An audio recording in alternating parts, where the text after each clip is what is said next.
여러분, 미국 GDP에서 가장 높은 비중을 차지하는 게 뭐죠? 당연히 소비죠. GDP에서 약 70%를 소비가 차지하고 있습니다. 그래서 미국은 소비의 나라죠. 그렇다면 미국이 앞으로 침체에 빠지느냐, 아니면 골디락스로 가느냐, 소프트 랜딩이냐, 하드 랜딩이냐, 아니면 노 랜딩이냐, 이거는 소비가 좌지우지하겠죠. 근데 그게 아니라는 연예의 주장이 나왔습니다. 오늘은 이 내용 중심으로 살펴보겠습니다. 먼저 최신 데이터 기준으로 미국 소비를 한번 보겠습니다. 엄청나게 폭발적인 것은 아니지만 나름 굉장히 탄탄한 모습이죠. 지난 연말 소비 데이터를 확인하는 최신 데이터는 이 마스터카드 데이터가 될 텐데요. 지난 11월 1일부터 12월 24일까지 미국 소매 판매 데이터를 취합한 결과 전년 동기 대비 3.1%가 늘었습니다. 11월 개인 소비 지출 가격 지수가 전년 대비 2.6% 오른 걸 감안하면 물가 상승을 감안하더라도 미국 연말 소비가 전년 대비 증가했다는 것을 의미하는 것입니다. 그러면 미국 GDP의 70% 차지하는 미국 소비가 나름 탄탄하다는 의미가 되고, 그 얘기는 미국이 침체에 빠지기 힘들다는 것을 뜻하게 된다고 쉽게 받아들일 수 있습니다. 이런 일련의 논리는 미국 투자를 하는 우리 입장에서 굉장히 중요한 데이터로 받아들여지게 되겠죠. 먼저 GDP를 구성하는 요소를 한번 살펴보겠습니다. Y는 C 플러스 I 플러스 G. 그래서 C는 소비, I는 투자, G는 정부 지출입니다. 국내 경제만 한정하면 이렇게 돌아갑니다. 근데 최신 댈러스 연은이 내놓은 자료를 보면은 GDP는 C, 즉 소비에 의해 움직이는 게 아니었습니다. C보다는 이 투자, I에 의해 돌아가는 함수였습니다. 댈러스 연은이 내놓은 자료를 한번 보겠습니다. 이런 내용입니다.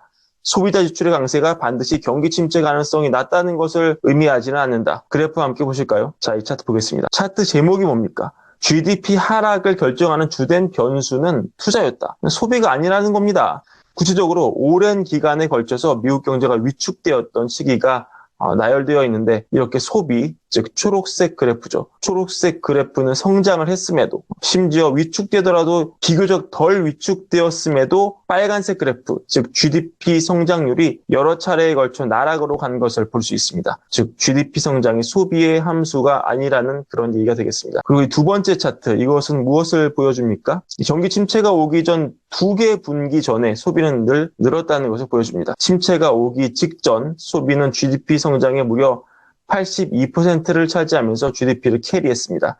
침체 2분기 전에 이 초록색 그래프, 소비가 늘면서 GDP 빨간색을 끌어올린 것을 볼 수가 있죠. 겉보기로 보면은 되게 선순환 구도로 보입니다. 그 당시 소비 데이터에만 주력했다면 침체가 오는 징후를 우리는 볼 수 없었을 겁니다. 그렇다면 침체를 결정짓는 변수는 무엇이냐? 자, Y는 C%, I 플러스 G였습니다. 투자에도 여러 종류가 있죠. 이 I, 기업 투자가 좌지우지했을까요? 아니었습니다. 이 차트를 보시면 이 각각의 리세션 기간 동안 기업 투자가 플러스, 즉 파란색이 플러스로 돌았음에도 침체를 막을 수 없다는 것을 볼 수 있습니다. 결국 침체 여부를 좌우하는 것은 부동산 투자, 이 살구색 투자였습니다.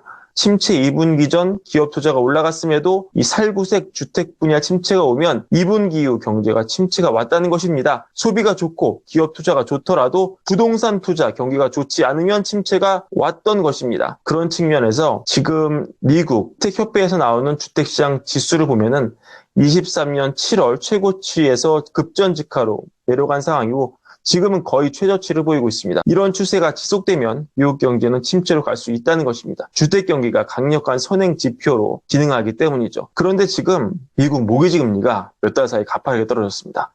모기지 금리는 10년물에 가장 많은 영향을 받는데요. 여러분 아시다시피 최근 미국 장기채 금리가 가파르게 떨어졌죠. 10월 말부터 계속 떨어져서 10월 말 7.79에서 120bp 가깝게 모기지 금리가 떨어졌습니다. 이런 식으로 장기 금리가 계속 떨어진다면 금리 하락에 따라 주택 수요가 다시 올라가고 바닥을 치던 주택 분야 투자가 올라갈 기미가 보일 수 있습니다. 즉 미국 경제가 침체 위기에 몰렸다가 살아날 수 있다는 것입니다. 하지만 최근 10년물 금리는 다시 반등하는 기미를 보이더니 또 4%를 넘었습니다.